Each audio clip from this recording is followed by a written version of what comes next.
candidates represent the Democratic, Republican, and Reform parties. This one-hour debate was recorded last Thursday. Good afternoon. I'm Judy Duffy, President of the League of Women Voters of Minnesota. Welcome to this gubernatorial debate live from Central Lakes College in Brainerd, Minnesota, and broadcast by KMSP-TV, Minnesota Public Radio, and the Minnesota News Network. With us today are the candidates from the three major parties in Minnesota who are candidates for governor of Minnesota. They are Skip Humphrey from the Democratic Farmer Labor Party, Norm Coleman from the Republican Party, and Jesse Ventura from the Reform Party. A major initiative of the League of Women Voters is the Minnesota Compact, a campaign reform initiative which encourages debates such as these. The League of Women Voters is a nonpartisan organization open to all citizens and does not support or oppose any candidates or political parties. The views expressed today by the candidates are their own and not those of the League of Women Voters or the funders of this debate. The funders are American Express Financial Advisors Incorporated, the Dayton-Hudson Corporation, and Dayton-Hudson Foundation on behalf of Dayton's, Mervyn's, California, and Target stores, and the Blandon Foundation. Our format today will focus on rural issues and will include questions from our panel of reporters and questions from our studio audience. Drawing by lot has determined which candidate will answer first. Candidates will have 1 minute to respond to each question, and then we will have a short time of open rebuttal time between the candidates. We will begin with a question from our panel of reporters. The panel are Robyne Robinson of KMSP-TV, Leif Enger of Minnesota Public Radio, Bill Werner of the Minnesota News Network, and Jeff Passolt of KMSP-TV. We will start with Jeff Passolt. The order of the responses will be Skip Humphrey, Norm Coleman, and Jesse Ventura. Jeff.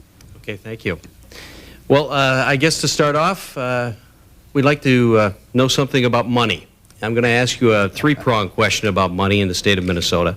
And I know that you have a minute to respond in the first part. I know it's a challenge, but I think you can all rise to the occasion. First off, I'd like to know how you would allocate the $6 billion in a tobacco settlement in the state of Minnesota. Second, assuming that there would be a budget surplus, what would you do with that money? Do you view that money as the individual taxpayer's money, or do you view it as the state's money? And third, are taxes going to go up and down if you are elected governor? Mr. Very Humphrey. good questions. With regard to the tobacco settlement, there will be about $900 million coming in the next biennium out of the $6 billion.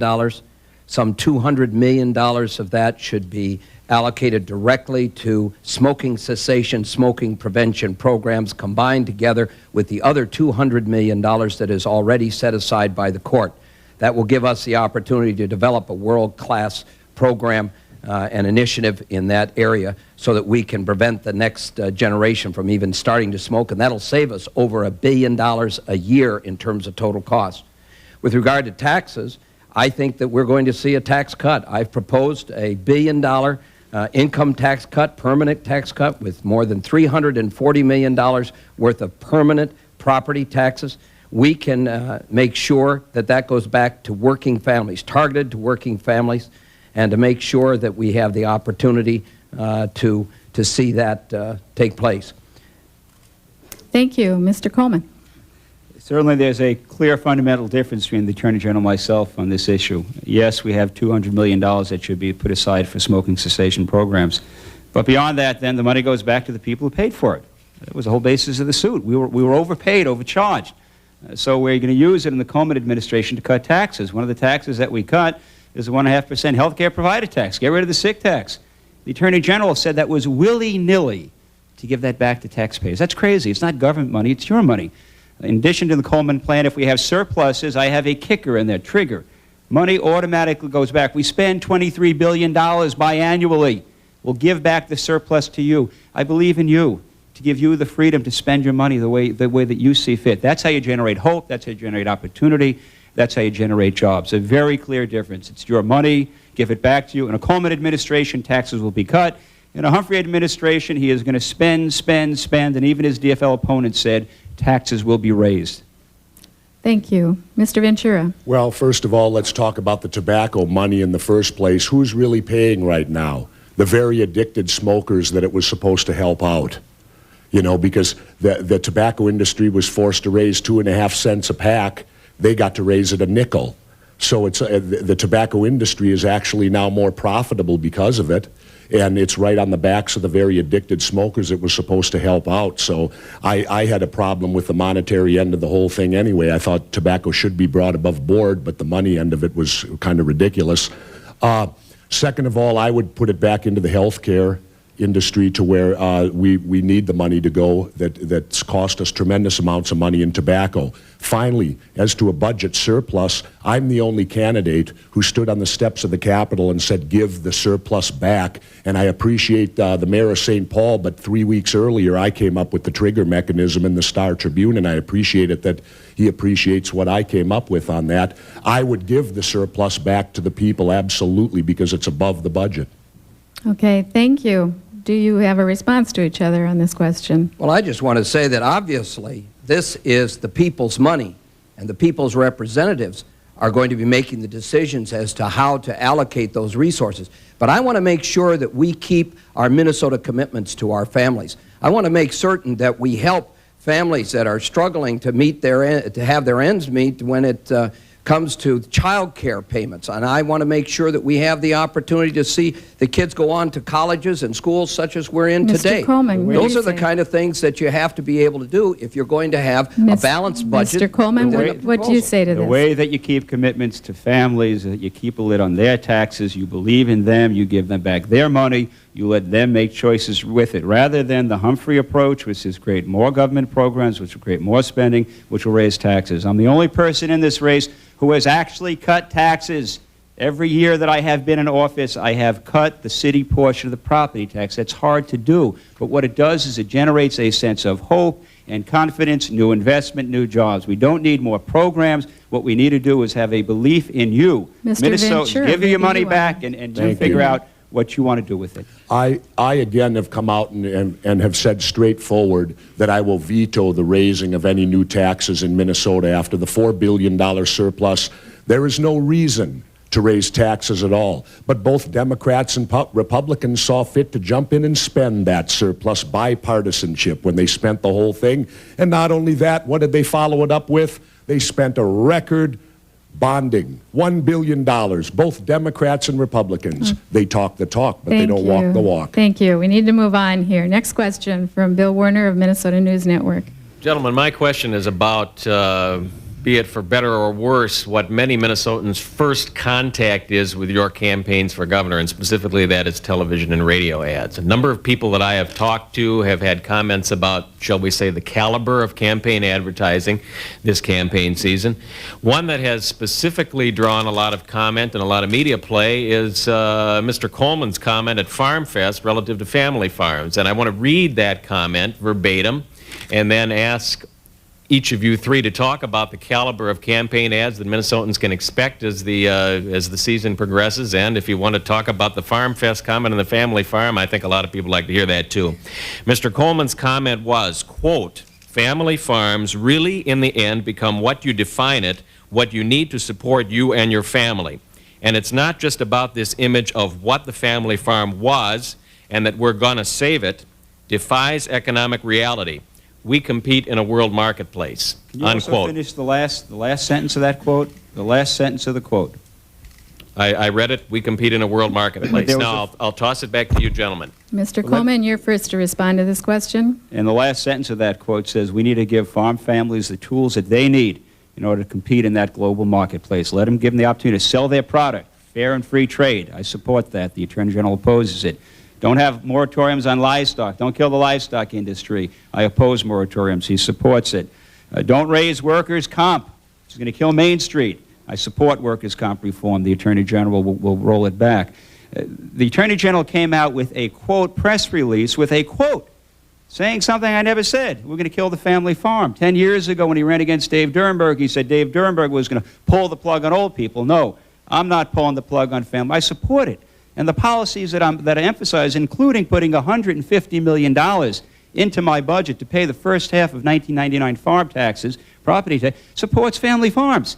We need to support family farms by giving farm families the tools that they need. As I said before, fair and free trade, opportunity for value-added production. We're putting an ethanol plant in St. Paul.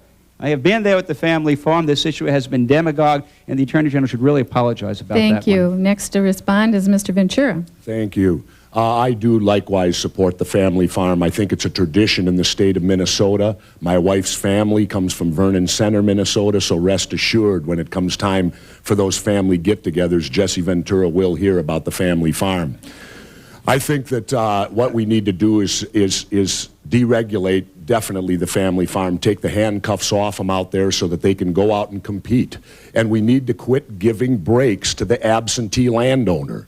If we're going to give breaks, let's give it to the family farmer who is out there working on that farm, getting dirty and producing those crops, instead of absentee landowners who are reaping the most benefit right now. And by the way, an income tax cut right now is not going to affect the family farmer at all, which both of my opponents have advocated, because the family farm is not going to show any income this year.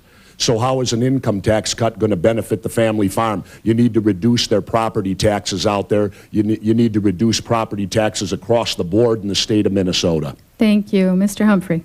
I think we need to have some positive messages to the public all across our state on television. And I can tell you, you want to know who's been hit hardest with the negative ads that have come from Norm Coleman's campaign? It's Skip Humphrey. Just go and ask the citizens. They come up to me every single day and say, my goodness, listen to that kind of crud that's on television.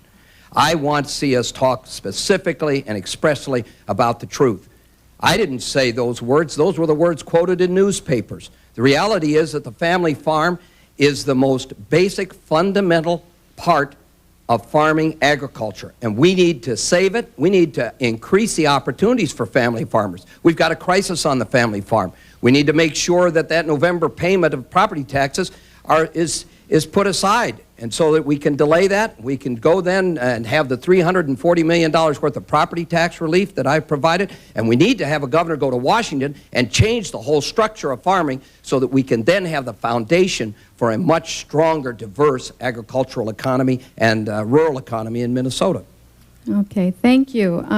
You wouldn't by any chance want to respond to each other on this, would you? Let me just jump in. First, this campaign should be on the record on what we've done and our capacity to deliver on what we're going to do. That's very fair. We have records. As I said, I've cut taxes every year. I'll deliver on that. Skip has a record of spending. He's going to deliver on that. But the fact is, Skip, you didn't quote what was in the paper. You got out there on TV and said, I heard Norm Coleman say, and you didn't hear me say. And the fact is, if we're going to do this, let's be fair, let's be straightforward, let's be honest, let's look at the record, let's fight about our different views on the family farm. Mr. Humphrey, would you like to speak to that? I'll just merely say that I have quoted exactly what is in the paper, but the reality here, it's not about what we say, it's what are we going to do for family farmers. That's the bottom line. And frankly, Norm, if you don't understand what the family farm's all about, you ought to admit it and go find out about it. I can tell you this, they're not cash flowing anything today, they're going down the tubes. And we need to make those kinds of changes, and governors ought to be involved directly in that effort. They want fair and free trade, which you oppose. They don't want moratoriums on livestock, and they don't want you to roll back workers' comp reform. They want fair trade. Mr. Ventura deserves a chance to get in on this match. Well, I think it shows obviously who's above all of this, doesn't it? And I think that right now, if you want to look at fair and good campaigning, I will just state this. I'm embarrassed as a United States citizen and as a veteran to what both of these two premier parties, the Democrats and Republicans, are sinking to today, from Washington right on down here locally. I noticed a cartoon the other day in the Star Tribune newspaper where it kind of took a shot and said, amazing. The only candidate that's campaigning on the issues and not slinging mud is the former pro wrestler, actor, and talk show host. Thank you. We need to move on at this point. We'll take our next question from a member of our audience, Mr. Roy Miller, who is editor of the Brainerd Dispatch. Thank you. Campaign promises are meaningless if you aren't able to win the cooperation of the legislature. What secret formula do you have for pushing your programs through the Minnesota legislature? Mr. Ventura. That's a very good question, and I'll tell you why. Because I truthfully represent the three-pronged system of check and balance, legislative, judicial, and executive. If you elect a Democrat or Republican, you're already in an adversarial position with the other party. They're adversarial. You're seeing it right here today, where I can sit there and when a bill comes to my desk, if it's good for Minnesota, I'll sign it. If it's bad for Minnesota, I'll veto it, and it will not matter which party originated it. Partisan party politics will go out the window. Jesse Ventura will do what's best for the state of Minnesota, and I think I can bring the two parties together much better so that we can get a cooperative effort so that that happens. And rest assured on this, I am not controlled by special interest money. I do not accept PAC money, so when you look behind Jesse Ventura, you won't see any strings attached to me, or as I said in Predator, it won't be payback time. Mr. Humphrey. Well, I can tell you, first and foremost, one of the reasons that I chose my running mate, Roger Moe, is because he knows and understands exactly how to work closely with the legislature and to get things done. So the partnership of Humphrey and Moe will make sure that the legislature responds very directly to Minnesota's commitments. And what are those commitments? They're to a world-class public education system. They're to making sure that we have affordable and quality health care everywhere in this state.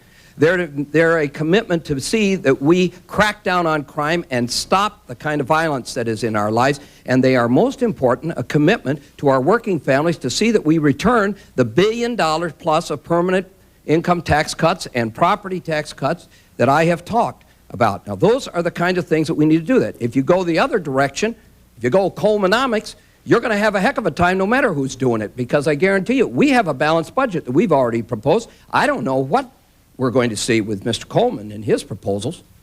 Thank you. Mr. Coleman. I've governed and delivered on the promises of government and worked with a city council that 6 of 7 were of a different party or different persuasion than I am. Well, we got things done. As I said, we cut taxes each and every year that I've been in office. We've seen thousands of new jobs come to the capital city. It is about getting things done. It is about working hand in hand with folks on both sides of the aisles. I think the public's got to be real concerned if you've got a Democrat sitting there in the governor's chair and you've got a Democrat legislature. Because the fact is, you're going to see spending go up, you're going to see taxes go up. There's going to be no check and no balance.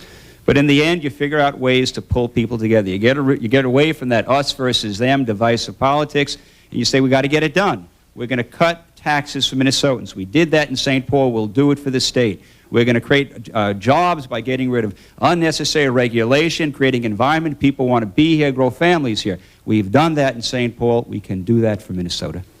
Thank you. Would you care to respond to each other? Yes, Mr. I would. Ventura? I'd like to go first. First of all, I'd like to say you're right, Mr. Coleman. You have been on both sides of the aisle. I'm not sure if you're a Republican or Democrat, because as mayor of St. Paul, you've been both. Second of all, I want to warn everybody, too, that if you elect a Democratic governor with a Democratic legislature, then hand over your wallet, because in my opinion, you will be living on an allowance. Mr. Coleman? Okay. Mr. Coleman, you have anything to say? Again, the basic point. I've governed every year by cutting taxes. As a conservative, by the way, beating the endorsed candidate of the Democratic Party. I have kept a lid on spending, unlike, by the way, the Attorney General's spending in his own office, I think, has increased threefold. In St. Paul, spending has increased less than the rate of inflation. And I've worked with a city council of a different political persuasion and got them to do what you needed to do, which is to cut taxes and help us grow jobs. That's kind of governing you need. That's what I've done. And I think that separates me from anybody in this race. Mr. Humphrey, would you like to You know, if we're going to keep our Minnesota commitments to our families, then you really, the people of Minnesota, deserve to see how we're going to allocate those resources. Certainly back in giving back that money to the people where it belongs so that we can have our families be the driving engines for tomorrow. But I have to tell you, yes, people can give you a tax cut, but they also do some other things. Interesting in St. Paul when you see the kind of debt load that's there, indebting and mortgaging the future of the city of St. Paul. That's another part of the whole story of Mr. Coleman and Colemonomics. Thank you. We need to move on to our next question, which will come from Leif Enger from Minnesota Public Radio. Thank you. You've all three talked about the need to cut taxes or at least not sign new ones into law. But I'd like to know if there's an economic downturn and the budget surplus goes up in smoke. Would you back off that tax pledge?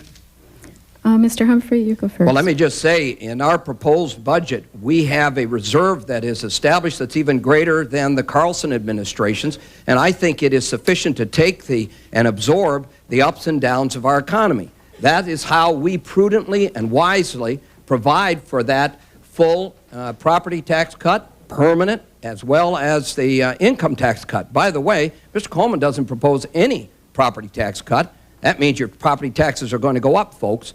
So I'd say that indeed we've taken the responsible position, and on the basis of all the current projections by the Carlson administration, the surplus is going to be there. And then on top of that, I'm the only guy that's sitting here that's brought $6 billion in, is bringing $6 billion in to this state through the tobacco settlement. So I can tell you the resources are there. The real issue is, how are you going to allocate those resources, and are you just going to play into election gimmicks of this kind of tax cut or that tax cut? We're all going to cut taxes. It's how are you going to allocate the resources to meet our Minnesota commitments? Thank you. Mr. Coleman. No, Skip, we're not all going to cut taxes. I'm going to cut taxes, and you've got spending programs, and you're going to raise taxes. And that's the reality. The tobacco money that's brought in, you've spent. You've spent. What I've done in my budget is calculated a lesser rate of growth inflation than the Attorney General in his budget calculates 0.75% inflation. If it goes up more than that, you're all in big trouble. Ted Mondale said he's got $1 billion hole in his budget. We calculate a 2% rate of inflation. We put an extra $300 million into reserve fund. Our budget is there, and we'll deal with the downturn. But more important, I took over mayor of a city that didn't have a surplus, and I've learned to govern. We spend $3 million less in property taxes in St. Paul than when I took office. And so the key to success here is to keep a lid on spending, to cut taxes, generate economic opportunity, and you can deal with that. But if you spend, you will raise taxes and you will accelerate any deterioration of the economy. Thank you. Mr. Ventura. First of all, let me state, I've only stated I will stop any new taxes and won't allow any new taxes. I will veto them all, because I'm a realist and I'm not going to make false promises here to get elected, because to me, making budgets on expected surpluses, well, if that expected surplus doesn't show up, then both of their budgets mean nothing, and they're just simply being used in an attempt to get elected. And so I also believe that, before you walk, you take baby steps, before you run, and before you run. All of those things. So I will stop the growth of any government, and I'd like to state why I will do that, and you can believe me to do it. I've earned my entire living basically in the private sector. My two opponents have been cashing government checks their entire life. They are career politicians, so it's imperative for them to make government bigger, better, and stronger, because that's where they've been working their entire lives, is in the government. I've been out working in the private sector, paying those taxes, and frankly, I've had enough. Thank you. Would you care to respond to each other? I will jump in. Jesse, the fact is that you have governed. You were mayor of Brooklyn Park, and every year that you were mayor, taxes went up. Spending went through the roof. The fact is, it's not easy to cut taxes. You gotta convince people, by the way, perhaps in another political party, that this is the right thing to do. And it is the right thing to do, to give people more freedom. So the fact is, you've been in the arena that we're in. And when you're in that arena, you found it very difficult to do what you're promising to do now, and that is keep a lid on taxes. Ventura, it's not easy, but you can do it. Yes, I would like to respond. I voted against every raising of taxes in Brooklyn Park. I took on a 20-year network of good old boy career politicians like I have sitting next to me over here, and we were considered a weak mayor. I did not have the power of veto. I was strictly one vote. And so, be the judge. Let the people judge whether Jesse Ventura produced in the city of Brooklyn Park. Go find out what kind of trouble that city was in before I took over. I did my job. The city was turned in the right direction. And then, like a true citizen who believes in this country, that you come from the private sector and serve and go back to the private Humphrey, sector. would you like That's to get what in on I this? did. I sure do. I want to just tell you, I don't know how we're going to be able to keep our commitments to Minnesota families if we are not, how are we going to be able, if we're not expending some additional dollars where we need it in order to have our accountability standards in Minnesota schools raised up. I don't know how we're going to achieve the goals that we've set forth. I don't know how we're going to have smaller class sizes. I I think that if we're going to have more teachers in the classroom, which is what in public schools, which every citizen that I've talked to has said we need to have, we're going to have not only the tax cuts that we're all talking about, but we need the prudent and directed investments see that that takes place. It's not possible under Coleman's Our next question comes from Robyne Robinson of KMSP-TV. Thank you. Let's continue to talk about Minnesota schools. Education is important all across the state, especially as we see a growing number of immigrants, emotionally and educationally dysfunctional children, working poor, as well as minority students. I'd like to know from all three of you if you support the mediation of the NAACP's education lawsuits, which focuses on ending economic segregation but also affects the groups I mentioned as well. Thank you. Mr. Coleman, you go first. First, let me start by stating that education of our kids has to be a #1 priority. We need to produce kids who are world-class citizens, who have the opportunity to get the jobs that are needed. In order to do that, one of the things, Robyne, you got to do is you got to get moms and dads involved in the kids' education. We do that, one, economically by support of things like education credits, tax deductions, choice. Give parents choice. I support that. My opponent has opposed that. But the issue of getting parents involved also ties into that suit. One of the problems, what we need to do is we need to end the economic disparity. You do that by rebuilding core cities. That's what I've done in St. Paul. That's what 8,000 to 10,000 more jobs means. But the problem with that suit is that suit furthers the whole concept of busing, which moves kids away from neighborhood schools. And I got to tell you, in St. Paul, I see hundreds of kids lining up for a bus, taking to a school, Hmong kids, Southeast State, taking to a school miles away, and mom and dads can't be involved. So yes, we've got to end the economic disparity, but I do not think promoting more busing is the answer. Thank you. Mr. Ventura. First of all, I don't like the idea of suing because that brings lawyers into play. And as you know, I'm the only candidate for governor who's not a lawyer. And I think that's a very positive thing to do. I would like to reiterate again, too, that I grew up in the Minneapolis school system. And when I went to school, you went to a neighborhood school. I went to Cooper Grade School, Sanford Junior High School, Roosevelt High School.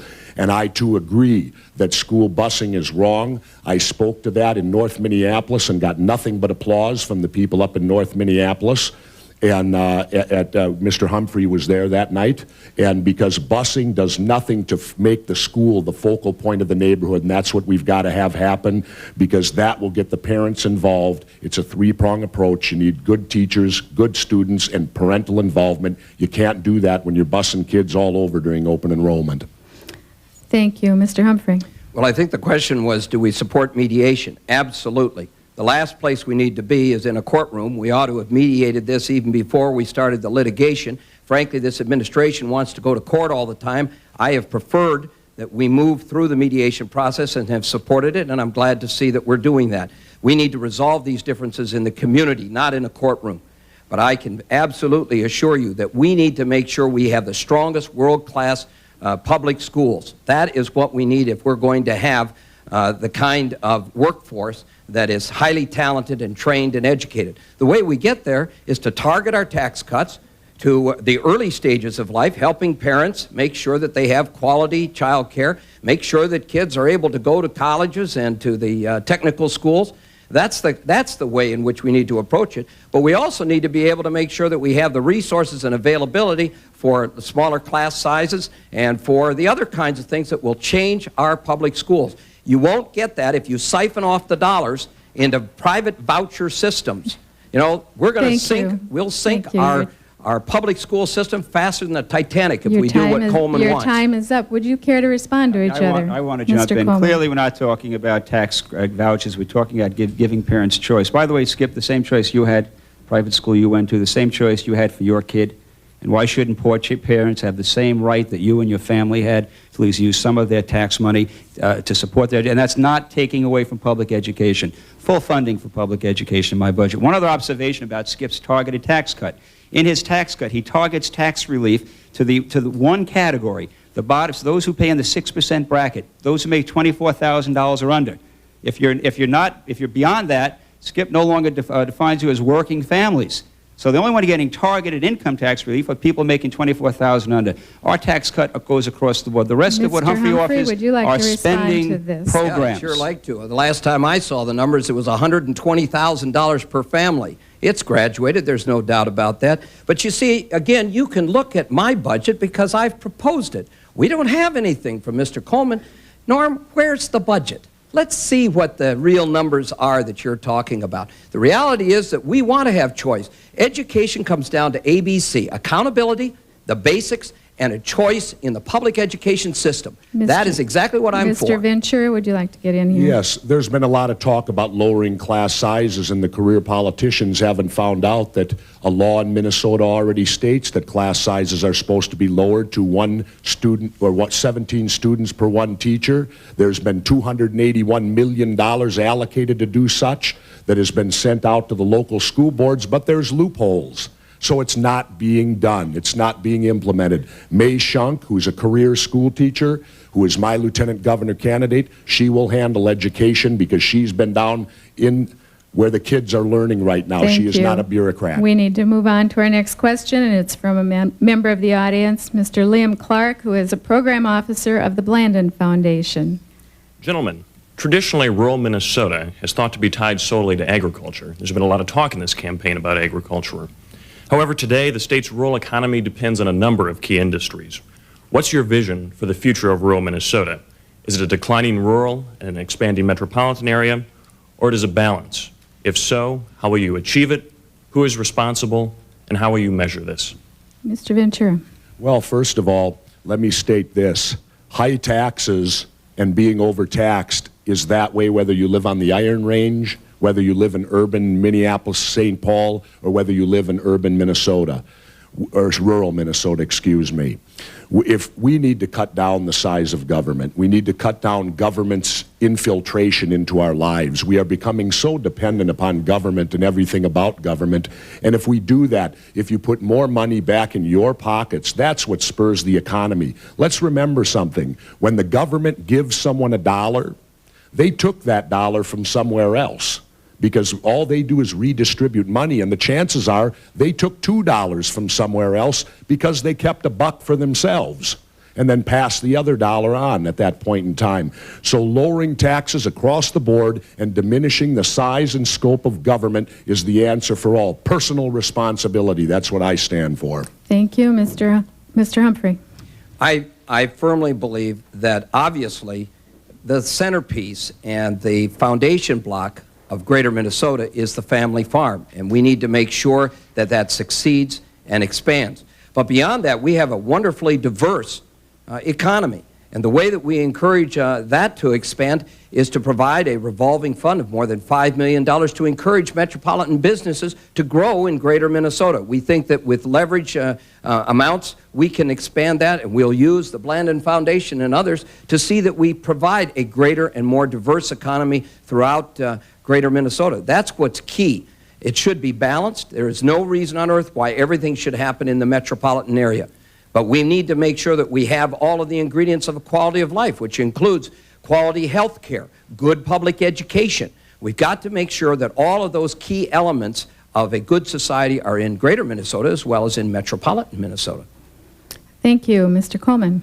At the root of all those quality of life issues are whether mom or dad has a job. And if you roll back workers' comp reform, you will drive jobs, particularly out of rural Minnesota. It is the balance, by the way. We in Minnesota, we need the character, we need the spirit of rural Minnesota. But it gets back, and Jesse, you're right, it gets back to cutting taxes, gets back to cutting regulation, gets back to making sure that we get rid of violence, which is an issue as much in Grand Rapids and Jackson as it is in St. Paul. It gets back to being for innovation and education. So it's not a special thing. In addition, you look at your special resources. For St. Paul, it was the river. In northern Minnesota, it may be the lakes. In southwest Minnesota, it may be the farmland. But you do things that build on your, but the base of it is mom and dad working, and if you tax them to death and regulate them to death, if the streets aren't safe, and if our kids don't go to quality school, then none of us are going to survive. I stand for those things. I've produced on those things in St. Paul, and I will produce for Greater Minnesota. Thank you. Would you care to respond to each other on this issue? No. No? Okay, thank you. Then we'll move on to our next question, which is from Jeff Passolt of KMSP-TV. Hey, do I say anything? Amazing. I want to ask about an industry that is mandated on the federal basis, but which really has a dramatic impact in Minnesota, and that's Northwest Airlines, and we see what can happen firsthand after some of what Northwest Airlines has gone through in the last several months. We're talking about tens of thousands of employees, hundreds of thousands of people who rely on the airline as passengers, also the industries that are adjoining it. In 1992, the state provided a $315 million loan to the corporation of Northwest Airlines. To their end of the deal, Northwest agreed to employ 1,000 people in Duluth, build a facility in Hibbing, Minnesota, and employ 500 people. Now, it seems that they've fallen short on that, and that was supposed to be done within 3 years, meaning that it should be up and running by 1996. Here we are 2 years past, and I'm wondering, as governor, what you would do to get Northwest to come through on their end of the deal, and at the same time help Northwest ease some of their labor pains, not just for the airline, but for their employees. Thanks, Mr. Humphrey. Well, first and foremost, I think we need to understand that with regard to air transportation, we've got to break the stranglehold that we have just by Northwest and others in these kinds of centers that we have. I want to work with other governors in Tennessee, in Michigan, to see that we open up the competition. I think that's very important. We have a good company, we have good people that work with this company, but we want to make sure that the customers, you and I, the travelers, have the full opportunity of the kind of choice that is necessary. That also opens up the whole issue, though, of transportation throughout Minnesota. I want to make sure that we have the kind of roads that are necessary. I want to make sure that we have the kind of ability of technology so that people all throughout our state have the opportunity to get their products and their ideas to the marketplace and themselves to the marketplace. That's what's critical. Thank you. Mr. Coleman. Yeah, Jeff, competition really does drive quality. You got to believe in competition. I certainly believe in competition, and I'm glad to hear the Attorney General believing now in competition. I wish you would join me in believing in competition in education, but the MEA will say, no, you won't do that. I wish you would join me with believing in competition in the delivery of government services, but the Public Employees Union won't let you do that. And even on the issue of competition with Northwest Airlines, there was litigation. The number of states joined in. We didn't join in that. But the bottom line is you've got to have a real commitment to competition. I believe across the board, competition drives quality. And so we need to figure out ways to generate the competition, which will then drive the quality. Keep Northwest Airlines here. They serve an important service, being a hub. But competition is what we needed. I believe in that across the board. I would hope the Attorney General would be more open about competition, not just in this area, but many others. Thank you. Mr. Ventura? Well, first of all, I'd like to state about the Northwest Airlines strike and all that. I'm the only vested union member sitting up here who is a vested union member in 2 unions, and I believe in collective bargaining. I firmly believe in that it should take place, and that bargaining should always be out there to be done, and keep them at the table. That's what needs to have happen. I also believe in opening up towards competition. But if you want to expand on competition, my 2 opponents over here are going to raise welfare. Get ready for it to happen. Social welfare on the far end and corporate welfare next to me. And the reason for that is this: I do not accept PAC money. Nobody owns me. They do. So they will have agendas to carry forward both in the social welfare system and in the corporate welfare system, because that's what it'll all come down to in the end. I've said it many times: follow the money, and it's whoever finances your campaign, that's where your loyalty will lie in the end. Thank you. Would you care to respond to each other on this? Yeah, I want to just say a little something about competition. I believe in competition. I believe we need to have partnerships between the public and private sector as well. Competition in the marketplace is fine. Competition on the gridiron when the Vikings beat the Packers the next time is just great. But competition in education, we're not going to have, in competition you get winners and losers. We're not going to have winners and losers when it comes to education. We need winners and winners. And I disagree strongly with Mr. Coleman. His way is the wrong way. We will see winners and losers in education. We can't afford that. Mr. Coleman, do you want to speak to that? Actually, we see winners and winners, Skip. We fought, this governor, Arnie Carlson, fought for innovation in education. And the folks, by the way, who back Skip are the same folks who fought charter schools and fought post-secondary options and now fought tax credits and deductions. I really believe, and I say this with a firm commitment to funding for public education. But these are additional resources. There aren't losers if parents of kids from private schools can buy a computer for their kid. Parents of kids from public schools should be able to do the same. My tax plan gives people that opportunity. It's a winner-winner. Let's be better tomorrow than we are today. It shouldn't be about winners and losers. Would you like to speak to this? I think the question dealt with Northwest Airlines. And I would like to say there's a prime example, I would say, probably of corporate welfare, of what I talked about earlier, where promises were made, money was given to Northwest Airlines, the major corporation, and now they're not following through on probably the deal they made through the campaign finances and their support to the candidates. Thank you. Our next question is from Bill Werner for Minnesota News Network. Gentlemen, there is quite a tradition of hunting and angling in this state. There are a lot of business people in this particular area of Minnesota who make their living that way. My question of you is, what do you feel about proposed concealed carry legislation? How would you balance that against the need to keep people safe in the Twin Cities metropolitan area? And please explain your positions very clearly on how you feel about concealed carry. Mr. Coleman, you go first. Actually, then two questions raised, one about hunting and fishing, and I have a deep, deep, deep commitment. Everybody needs to support both constitutional amendments, the right to hunt and fish and the expansion of the Environmental Trust Fund. In regard to people protecting themselves, first, the issue is public safety. We need to start with a clear commitment to get guns out of the hands of bad guys. That's what the problem is. And we've done that in St. Paul, targeting gang members, targeting drug dealers. That's where the problem is. The problem isn't competent Minnesotans who have a reasonable concern for their safety or that of their family. 31 states have laws like that, and crime has gone down in those. And the Attorney General has demagogued this issue and demagogued this issue.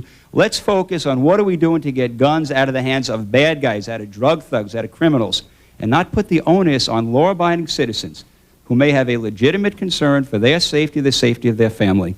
They're not the problem. They haven't been. If we did more with the criminals, we'd all feel safer. This issue is raised because people don't feel safe. In St. Paul, by the way, violent crime has gone down. Skip, under your watch in Minnesota, violent crime is doubled. Let's get the bad guys. Thank you. Mr. Ventura. Well, first of all, I think the specific question dealt with conceal and carry, and I don't think I heard an answer on it, whether it was being supported or not. I believe the conceal and carry law, you can make it as stringent as you want to make it. We have that ability. But what I want to do is take the subjectivity out of it and make it objective. And what I mean by that is, yes, if you qualify, you should be able to do it. And it should not be left up to a police chief or a county sheriff. I'll give you an example. When I was mayor of Brooklyn Park, I attempted to get it and was turned down. And I was the mayor. Because it's left up to one person to make that decision where one person can carry a bias for whatever reason or not. So I think you make it stringent, tough gun safety course. You have to pass a shooting course, a marksmanship, requalify, and of course nobody with any mental disorders, nobody with any criminal background, but I will support it because I want it objective rather than subjective. Thank you, Mr. Humphrey. I want to make sure that you understand I support, and I would ask people to vote yes on the two constitutional amendments. They're very important. If you enjoy hunting, like I do, with my family, with my son, then you better support those amendments. They are very, very important. But hunting animals is one thing. Hunting people is quite another. And I am absolutely opposed to having any additional opportunities for concealed weapons, loaded concealed weapons. The laws we have on the books today work. We don't need any changes on those laws. But I can tell you this, the reason that I'm endorsed by the police and law enforcement, they know who's going to get the job done, folks. They know who's going to be their partner in stopping and eliminating this kind of crime. I want to make sure that we don't have individuals walking down the halls of the mall or anywhere else that you are with a loaded concealed weapon. And frankly, Norm, I think it's outrageous that you would be for that kind of a thing. Thank you. This is your opportunity to respond to each other. What do you have to say? Skip, you're endorsed by the police officers, the same group that endorsed Ann Winnie over Rod Grams and John Marty over Arnie Carlson. And that's about union politics. That's what's that about. Jesse, it is about making sure there's uniformity. Just want there to be no doubt about that. Right now we have subjectivity, and that's not fair. So what I'm looking for is uniformity in which there are safeguards, in which there is training, in which all the laws around the country show when you have that you don't have the litany of nightmares that the Attorney General is trying to portray. Mr. Ventura. Mr. Humphrey, I'd like to address this to you. if I'm assaulted or my wife is assaulted today, we cannot sue the state of Minnesota, nor can we sue the police department in the courts. They have said very clearly, government is not there to protect you. So therefore, you want to not allow people to have the ability to protect themselves. These are law-abiding citizens. These are not criminals. Mr. Humphrey. These are people who are law-abiding. Well, the point is that you can get the permit anytime you need it if you show your need. This is local control, folks. This is exactly where it belongs. It belongs in the hands of local individuals that are locally elected and appointed so that you have the opportunity to measure whether or not it's being used right. Do you want St. Paul deciding all of these questions? Do you want to figure out when and where somebody has got a concealed weapon? It just defies common sense. We don't need that kind of a law in the books. We have good laws. They work fine. We have a good and safe state. Okay, thank you. It's time to move on to our next question, and it's from a member of the audience, Christopher Comstock, who is a 5th grade student from Harrison Elementary School in Brainerd, and he's also a member of Kids Voting. Christopher. My question is, what would you do to make our schools even better, and how would you do it? Mr. Ventura. Well, first of all, Thank Christopher, thank you. First of all, what I've already done, I've brought on as a lieutenant governor a 36-year teacher. This is someone who's been in the trenches teaching children just like you, not a bureaucrat, not a professional politician.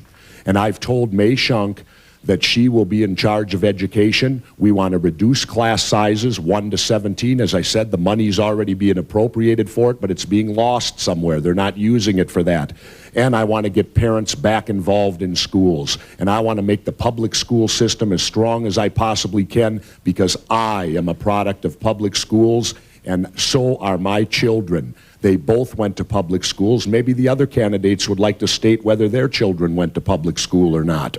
But my kids did. I believe in public schools, and it comes down to trust. Who do you believe? A public school person? A teacher who teaches you? That's who will get the job done for you. Thank you. Mr. Humphrey. Chris, a very good question. I think, though, that we can't just wait until we start at the school.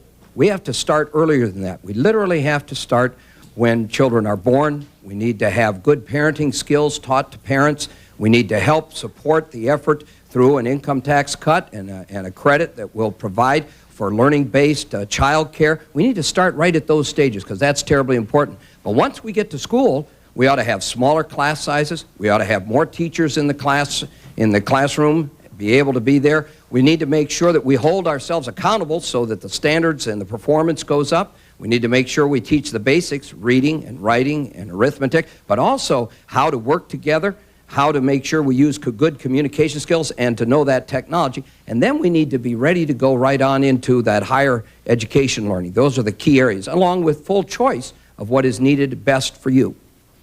Okay, thank you. Mr. Coleman. Because we're recognizing the importance of this issue, my running mate, too, brings a long background in education, PhD, University of Minnesota, teacher, administrator, etc. This is a very critical issue.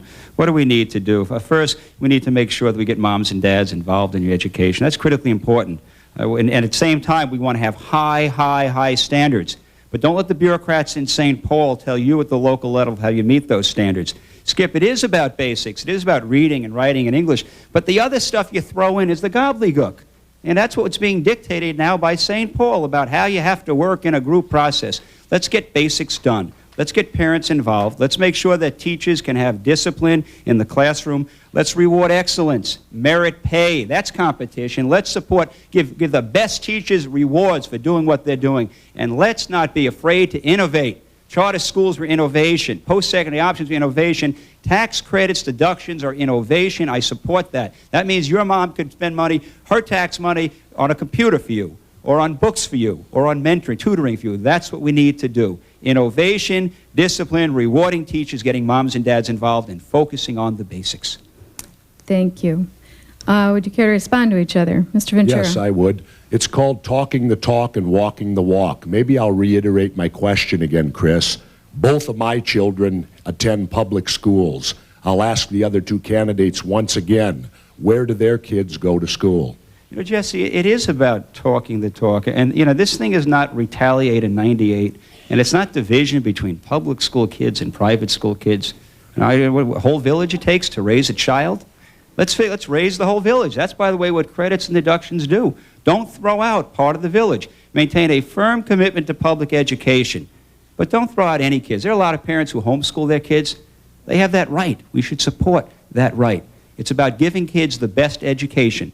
Maybe in public schools, it may be charter schools, which are part of public schools. It may be in private schools, it may be homeschooling. Mr. But don't Humphrey, throw out any would you part like of to the respond? village. I really think that this is also all about choice, and it's choice within the public education system. That means if it's a good community school that you want to send your children to, like I have, if you want to send your children to a charter school or a magnet school, those are the options that ought to be there for parents and for students.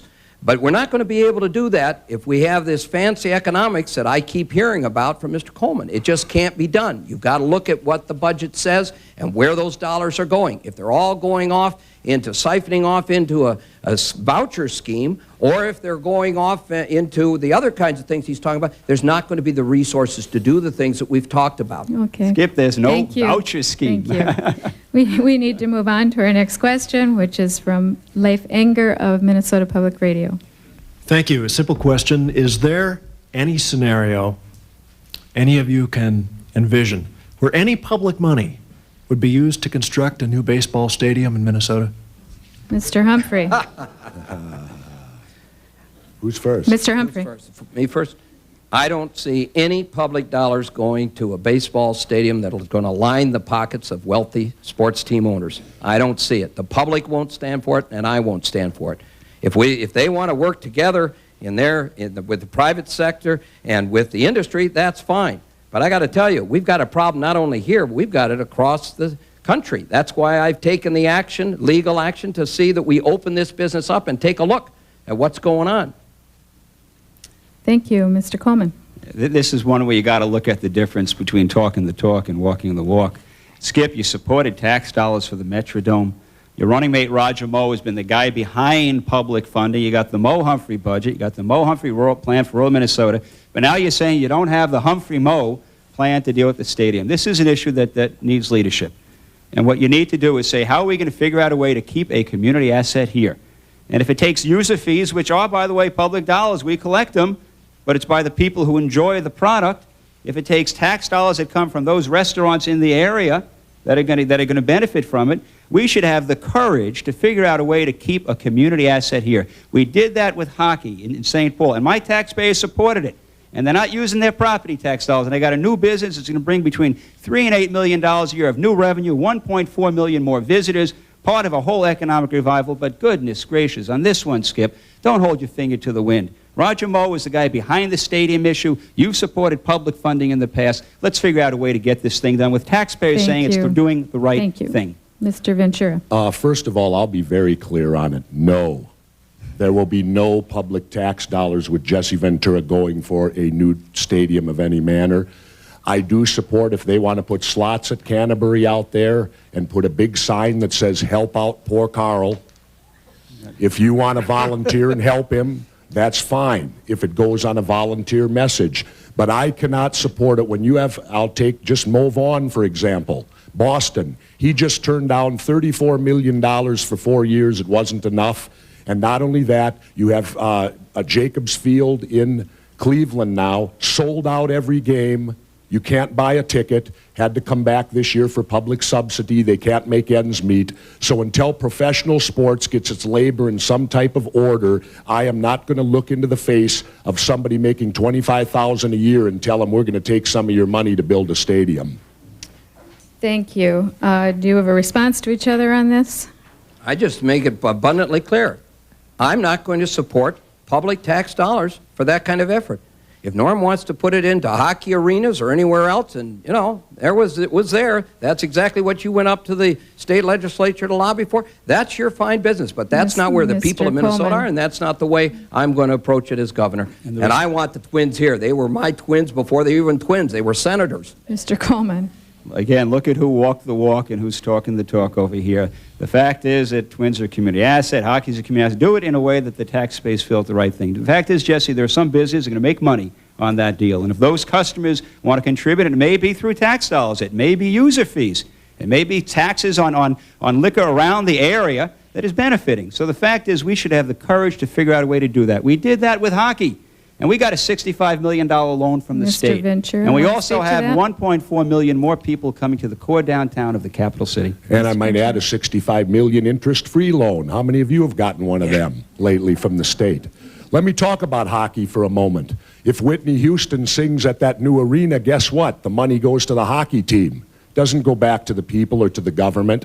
It's called What is the Deal About? You can make any kind of deal, but you got to look at that deal, and that hockey deal is bad because the hockey team makes all the money.